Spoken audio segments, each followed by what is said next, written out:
Você já se perguntou por que as pessoas que são descendentes de africanos estão em várias partes do mundo hoje? Na América Latina, Estados Unidos, Caribe, nas ilhas do Oceano Índico, no Oriente Médio e até mesmo na Índia? Há centenas de milhares de anos, os primeiros seres humanos deixaram a África, nosso continente de origem, para povoar o resto do mundo. A resposta para a nossa questão, porém, nos leva a um período não tão distante, doloroso e que ainda afeta a imagem que muita gente faz dos africanos e de seus descendentes. A escravidão é uma instituição universal. Em outras palavras, ela existiu de várias formas em muitas culturas e sociedades.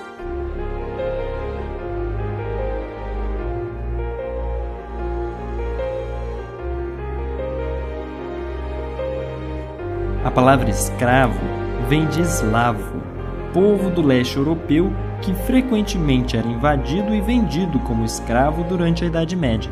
Mas quando as pessoas falam da escravidão hoje em dia, a maioria pensa nos habitantes da África subsaariana e nos descendentes de escravos africanos das várias partes do mundo.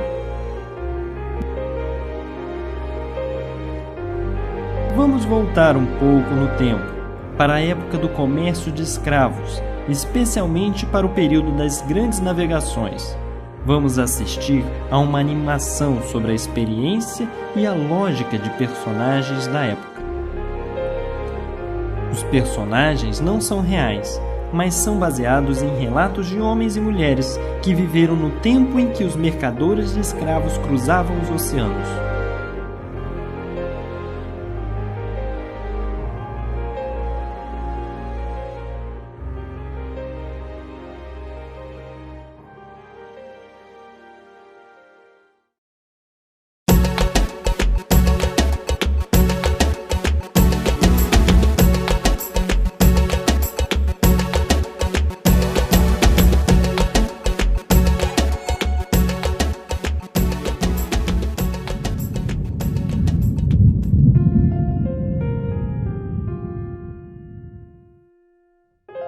Sr. Brooks é um grande comerciante de escravos de Liverpool, na Inglaterra. Ele vai nos dizer por que se envolveu na compra e venda de seres humanos.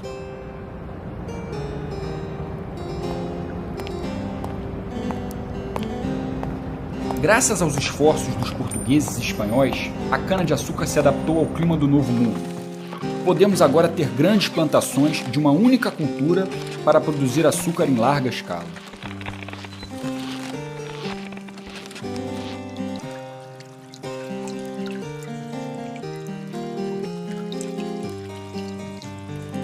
As grandes famílias europeias eram apaixonadas por açúcar, mas o alto preço impedia as pessoas mais pobres de comprá-lo. Então tivemos que reduzir os custos de produção, tanto quanto possível. No Novo Mundo, tivemos a terra certa e o clima adequado para a produção em massa de cana-de-açúcar, mas essa cultura exigia uma grande força de trabalho. Quase todos os índios morreram por causa de doenças trazidas pelos primeiros colonos europeus e pela grande crueldade dos conquistadores. Os poucos sobreviventes eram, em teoria, protegidos pela igreja. Os colonos não poderiam, portanto, explorá-los da forma mais rentável para o seu comércio.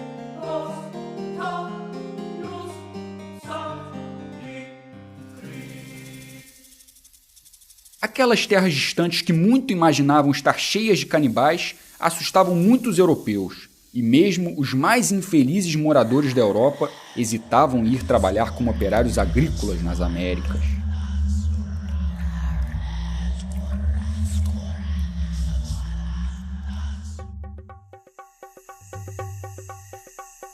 Então, decidimos ir para o continente negro.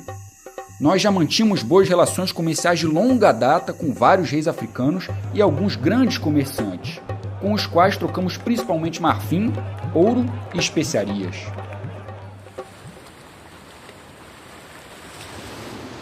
Aos poucos, com a permissão deles, nós construímos um punhado de fortes em pontos estratégicos ao longo de toda a costa atlântica para proteger os nossos comerciantes e mercadorias, e as tripulações dos nossos navios. Os fortes foram ainda mais úteis para o desenvolvimento do comércio de escravos.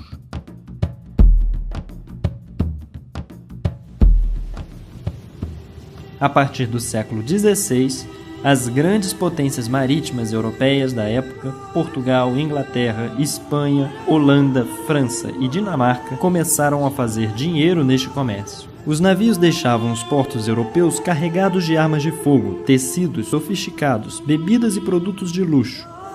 Os bens eram trocados na costa africana por homens e mulheres feitos prisioneiros. Eles eram então vendidos no Novo Mundo e forçados violentamente à escravidão. Esses barcos seguiam depois pelo Caribe ao longo da costa atlântica da América do Norte, antes de voltarem para a Europa carregados com açúcar, café, algodão, cacau, metais preciosos e outros produtos. Outros barcos praticavam esse comércio ligando a África às Américas, especialmente o Brasil. Comerciantes, banqueiros, seguradoras e donos de navios tinham lucros fabulosos. O mesmo modelo econômico que foi usado desde o início do século VI até o início do século XX foi o centro do comércio de escravos no mundo árabe e muçulmano. Durante vários séculos, as forças vitais do continente africano foram roubadas para beneficiar outras sociedades que se enriqueciam e se desenvolviam sobre a expulsão violenta e o trabalho forçado de dezenas de milhões de filhos e filhas da África.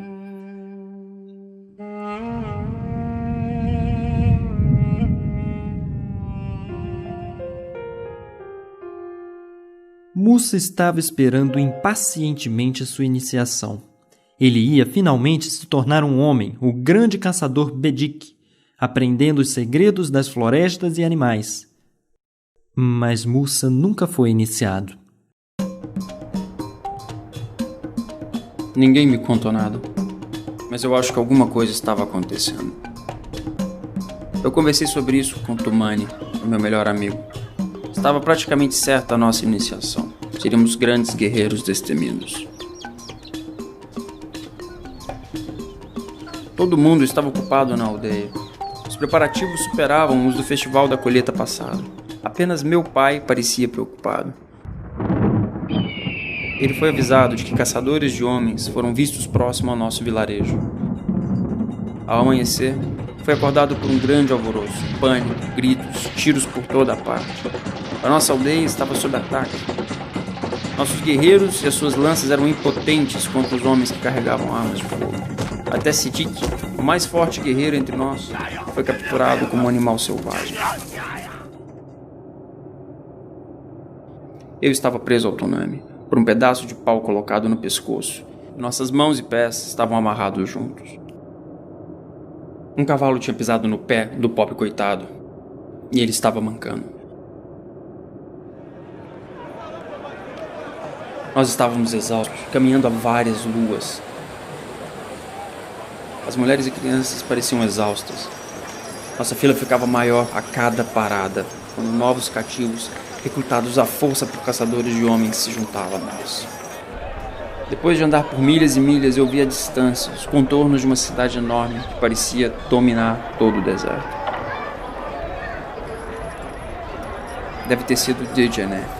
Meu pai me falava muito dela. Ele me disse, é uma cidade desonrosa, uma cidade onde seres humanos são vendidos.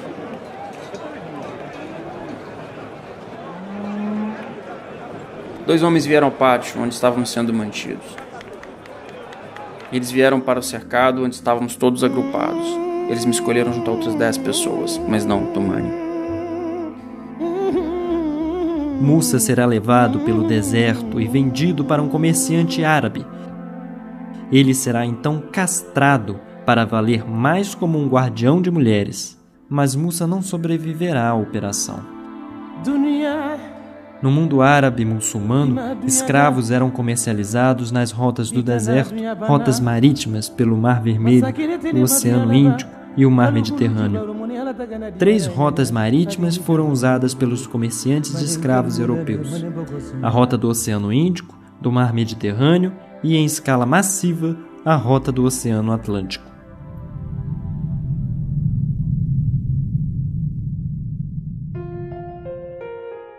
Lala vem do reino do Congo. Ela foi capturada por caçadores de homens enquanto buscava lenha para cozinhar o jantar. Ela conta alguns momentos da viagem no navio negreiro como se fosse um diário de bordo. Embarque.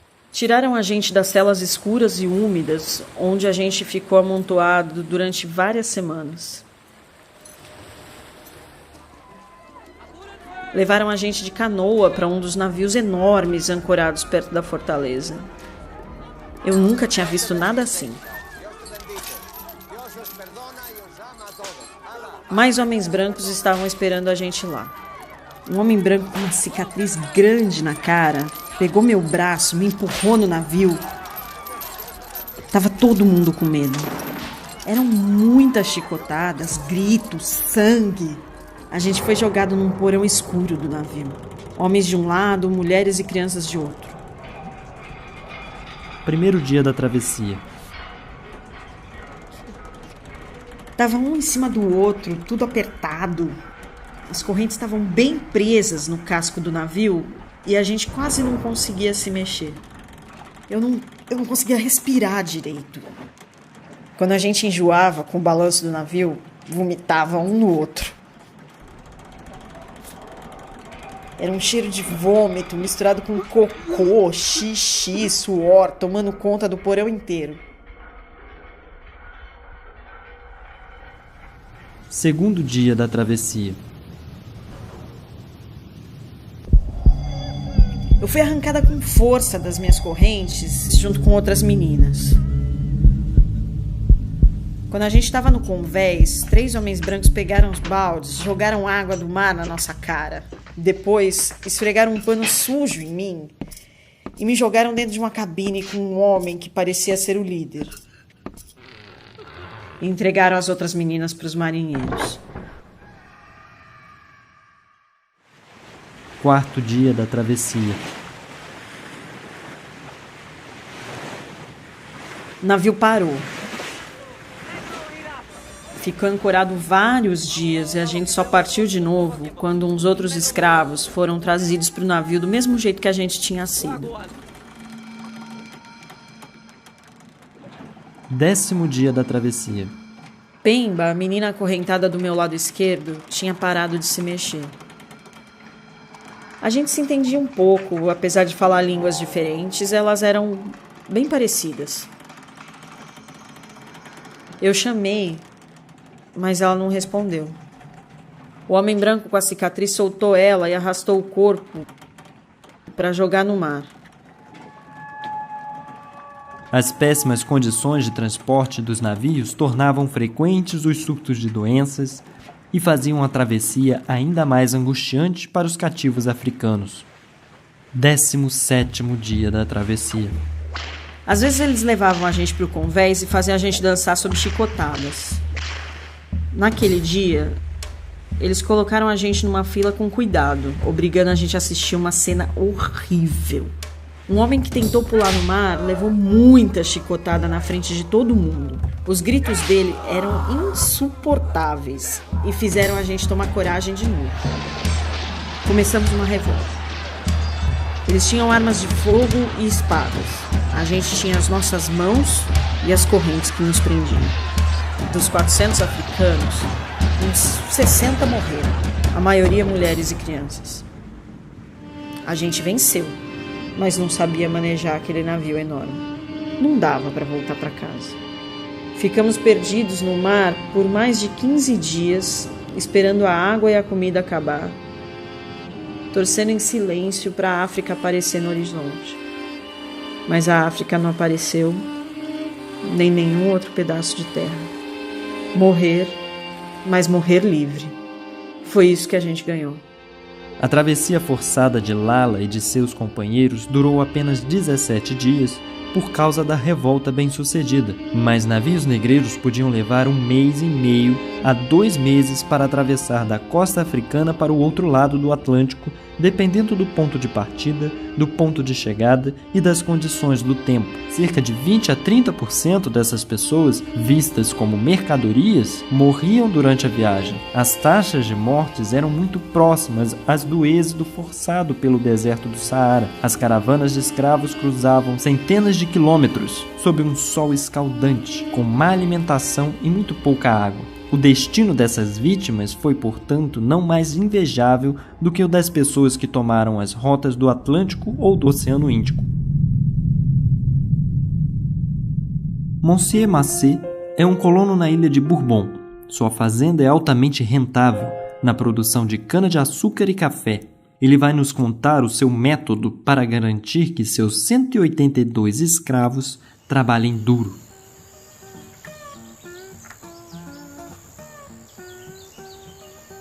Podia ser café, cana-de-açúcar ou qualquer outro tipo de alimento. A fortuna de nossas colônias tinha como base uma fórmula simples: trabalho escravo.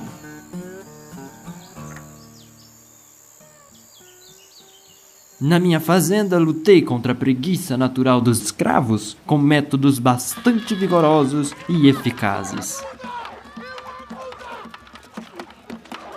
Para justificar a exploração de seres humanos, foi criado o conceito de hierarquia racial. A suposta inferioridade dos africanos será usada para dar uma boa razão para que fossem escravizados e para praticar terror físico e emocional diário, capaz de mantê-los sob domínio e combater movimentos de resistência. Sabíamos todas as artimanhas que os traficantes de escravos usavam para nos fazer pensar que os doentes estavam em boa saúde. Nós enxergávamos e sentíamos a mercadoria boa e ruim, do jeito que realmente estava. Tentavam nos enganar, cobrindo de óleo os corpos, mas apertávamos braços e pernas para verificar o quanto os escravos eram vigorosos. Examinávamos os seus dentes para estimar sua idade e assim por diante. Depois de ser comprado, assim como um porco ou uma vaca, era queimado com a marca da fazenda. Nós os transformávamos em cristãos. Eles tinham que esquecer a savana, a vida que levavam antes como mulheres ou homens livres, a cultura, a língua e os costumes bárbaros. Algumas pessoas diziam que os negros não podiam sentir dor e que seus gritos, quando levavam umas chicotadas, eram apenas encenação. Eu mesmo não acreditava nisso, mas me parecia que esta raça, tão fisicamente robusta e ao mesmo tempo tão fraca mentalmente, devia estar sob nosso controle, como os animais. O Estatuto Jurídico dos Escravos, definido por textos como o Código Noir, o Código Negro, o Código de Escravos de Barbados, tratava os africanos capturados como bens móveis, posses sobre as quais o mestre tinha o controle completo. Os senhores podiam, inclusive, mandar matar os escravos como forma de punição. Esse texto era muito frouxo. Nas fazendas, os verdadeiros senhores tinham que ser muito mais firmes. Eu costumava insistir que, quando houvesse um castigo no campo, os outros escravos tinham que assistir. O chicote podia estalar nas costas só de um homem, mas todos os outros iam sentir o terror do seu senhor e as terríveis consequências da sua raiva. Castigos: 20 chicotadas, marcar com uma flor de lis, cortar o tendão, ser pendurado pelas costelas, açoite até a morte. Tudo isso fazia de mim, aos olhos deles, o mais monstruoso e temível dos homens. E quando eu mandei um para o calabouço, eu quase podia ver o alívio em seus olhos. Parecia querer me agradecer por condená-lo apenas a passar fome e sede durante dias na escuridão. Era por causa do terror que eu inspirava nos meus escravos que a minha fazenda era um modelo e meus lucros estavam entre os mais altos da ilha. Mas todo esse trabalho demorado foi perdido no levante de Saint-Lô, a noite em que minha fazenda foi destruída por meus escravos.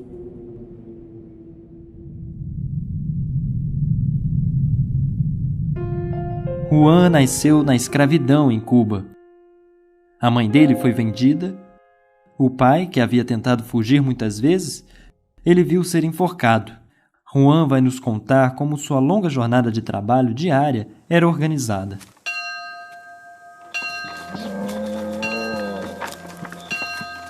Todas as manhãs, menos domingo, o sino tocava às 6 horas. O caminho até a plantação de cana-de-açúcar era enorme. Meu dia começava caminhando junto com a maioria dos escravos da fazenda.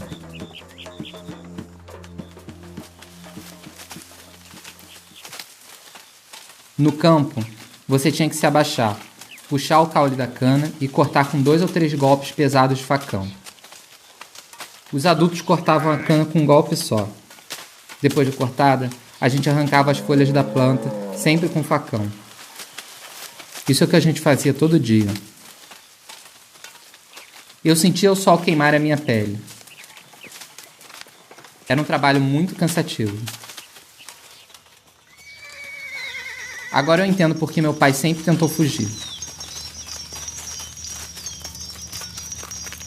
Ele me disse que o senhor da fazenda forçava a gente a trabalhar como animais, mas que eu nunca podia esquecer quem eu era. Um ser humano e não uma besta dos campos nascida para a cana, o café, a banana ou o algodão. Às vezes, o feitor me mandava ir esvaziar vagões cheios de cana. Eu tinha que colocar tudo no triturador. Tem que ser muito forte para fazer a máquina trabalhar e tirar o caldo de cana até o final.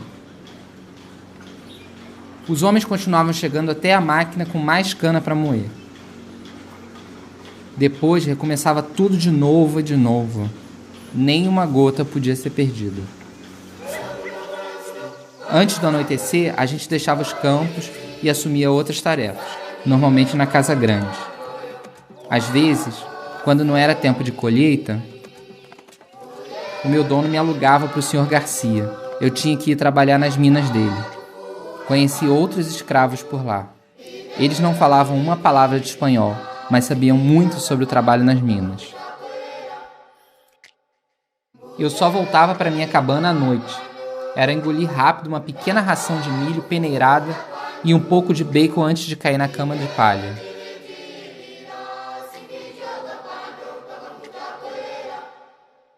Juan trabalhava em plantações como a maioria dos escravos, mas alguns deles ficavam encarregados de tarefas domésticas na casa grande. Às vezes eu ia com um calo para o rio ajudar a lavar os cavalos. Calo era o motorista do senhor. Ele sempre estava bem vestido. Ele me contou que quando levava o mestre na cidade, às vezes conhecia negros donos de pequenos negócios. Uns conseguiam ser até artesãos. Tinha alguns que eram livres. Mas era coisa rara, porque dificilmente um senhor deixava seu escravo comprar a liberdade.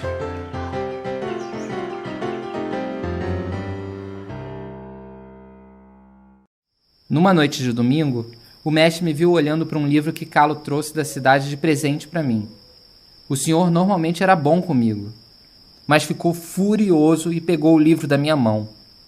Essas coisas não são para os escravos, gritou-me encarando nos olhos. Escravos eram muitas vezes vistos apenas como cortadores de cana. Mas, na verdade, os escravos ocupavam funções diferentes na sociedade escravocrata. Por exemplo, a construção de prédios, estradas, portos, navios ou funções no exército, entre outras. No caso do comércio de escravos no mundo árabe e muçulmano, os escravos às vezes ocupavam funções muito importantes, oficiais de alta patente do exército, assessores pessoais de soberanos. Alguns deles ocupavam até postos importantes de comando. Seja no comércio transatlântico de escravos ou no comércio de escravos no mundo árabe e muçulmano, os homens e mulheres reduzidos à escravidão trouxeram com eles valiosos conhecimentos e habilidades, como o domínio de várias técnicas na agricultura, construção, navegação fluvial, mineração e metalurgia. Dessa forma, eles ajudaram a exportar as habilidades e tecnologias africanas para os países que os exploraram.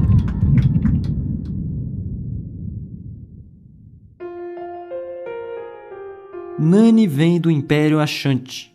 Quando criança, ela foi capturada, vendida e enviada para as Índias Ocidentais Britânicas. Seu único pensamento desde que chegou tem sido fugir para as Montanhas Azuis, sinônimo de fuga e liberdade. Decidimos fugir da fazenda faz alguns meses. Aproveitamos o momento em que o feitor começou a chicotear uma mulher grávida. Meu irmão voou para cima dele. Bastou um soco para derrubar o homem. Outros escravos decidiram se libertar e fugir conosco. Para confundir o capitão do mato, nosso grupo teve que se dividir. A gente sabia que os colonos brancos, os cães de caça e um pelotão de soldados de prontidão na ilha estavam atrás de nós. Encontramos abrigo em um ponto estratégico nas montanhas, de onde dava para ver o inimigo avançando. Era fácil atacar primeiro. Nossa comunidade ficava mais organizada e bem estruturada. A gente vivia de nossos cultivos, da criação de animais, da caça e da coleta. Mas era difícil não lembrar de outros escravos nas plantações. Às vezes, meu grupo fornecia veneno para eles poderem se livrar dos senhores autoritários ou mesmo sádicos. Também invadíamos as fazendas sempre que dava, queimando as colheitas, os campos e roubando o gado. Nessas horas, a gente libertava mais escravos. Eles passavam para o nosso lado. O exército inglês perdeu. Causamos tantas derrotas que a Inglaterra foi obrigada a assinar um tratado reconhecendo a nossa liberdade e a independência de nossas terras. Enfraquecidos pelas repetidas revoltas, pela campanha abolicionista e pela grande popularidade de alguns líderes como William Wilberforce na Inglaterra, Victor Schœlcher na França, Frederick Douglass e Harriet Tubman e Joaquim Nabuco no Brasil, os estados escravocratas foram obrigados, um a abolir a escravidão. Ironicamente, no despertar da abolição da escravidão, donos de escravos eram compensados pelas autoridades por suas perdas de propriedade, mas em nenhum caso os escravos, que foram as únicas vítimas desse sistema, receberam alguma compensação. São essas revoltas numerosas, repetidas, cada vez mais organizadas, que irão contribuir para a progressiva abolição da escravidão. A partir de 1791, da grande revolta de escravos em Santo Domingo até a abolição no Brasil em 1888. Enfim, livres, os escravos venceram depois de travar uma batalha diária por mais de 400 anos. Das aldeias africanas para os porões dos navios negreiros e plantações, esses homens e mulheres constantemente se revoltaram, protestando contra uma situação de vida desumana.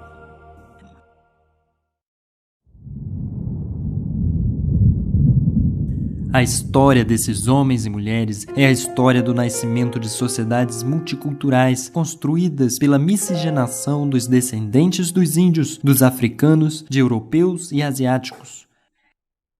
É a história da música que nos movimenta e que ouvimos todos os dias: blues, salsa, samba, maiola, hip hop, reggaeton.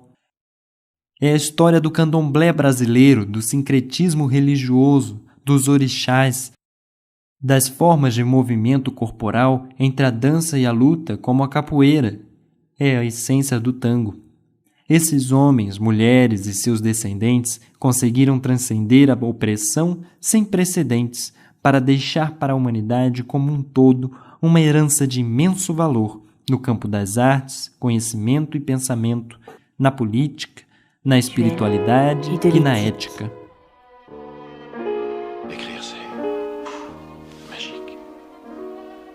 Tu n'as pas eu ce sentiment? Je me souviens quand Rosa Parks se rebella dans le bus à l'heure de la lutte des races, noir le fruit de l'arbuste. Je me souviens de Martin Luther King et son rêve, dans lequel les hommes seraient égaux et prêts pour la trêve. Je me souviens de Marcus Garvey, le prophète man, de Malcolm X et de Nation of Islam. Je me souviens de Muhammad Ali et de sa frappe légendaire, un brave avec un fort caractère. Je me souviens quand Jordan s'éleva dans les airs, quand Usain Bolt fendit le vent et la poussière. Je me souviens du roi Pelé, de son jeu ensorcelé, de son talent à pousser le ballon dans le filet. Je me souviens de Terry, carrure impressionnante, un guerrier olympique qui peut te laisser dans la tourmente. Je me souviens aussi de Miles et de son jazz enflammé, de Jimmy et de sa guitare endiablée. Je me souviens de B.B. King et de ses airs swing, de Bob Marley cause I wanna jamming. Et comme Paille et Imbra, tel les Dos Gardenias, sa mélancolie cubaine, tu couches même ton carré d'as. Sur un son de Michael, le roi de la pop, ou de James Bond dans son play dans le hip-hop. Je me souviens de Madame Morrison, récompensée pour sa plume. Les belles lettres résonnent, la tête dans l'enclume. Je me souviens de Hughes et du Grand Dumas, de bons hommes au bon cœur qui avaient de bons karmas. Je me souviens du candomblé ou encore du vaudou, religion doublée d'un rite transcendantal assez fou. Là-bas je vois des gnawas qui survivent dans ce dawa et les révoltés qui dansent sur un air de capoeira. Je me souviens de Basquiat et de ses belles prouesses. Le hip-hop remplace pour ses lettres de noblesse.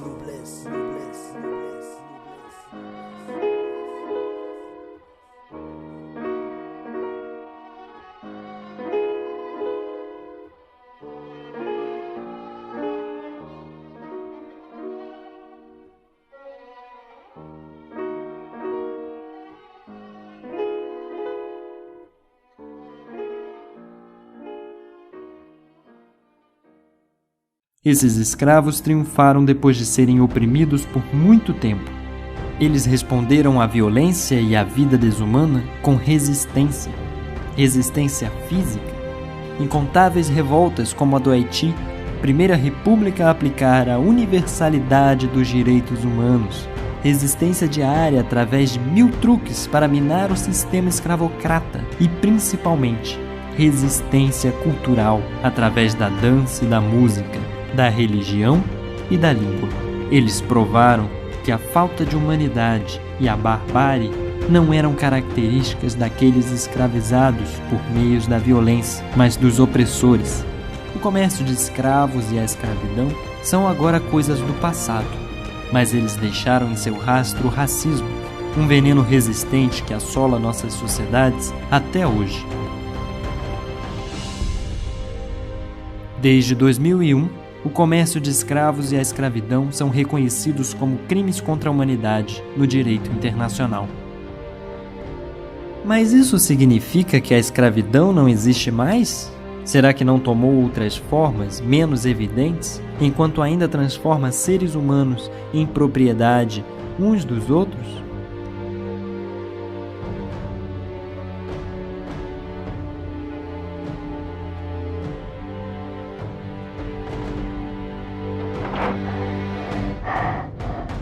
Ações para combater as novas formas de escravidão, o racismo e a discriminação racial não acabaram.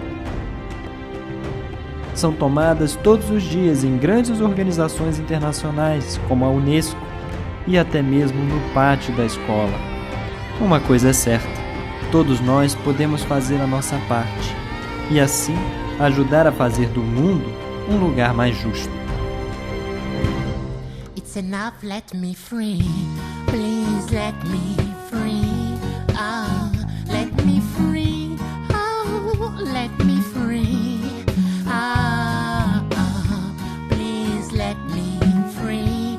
Oh, let me free. Oh, let me free. Oh, oh. Do you hear the bullet shot by the soldiers, running through the crowd and being in tears?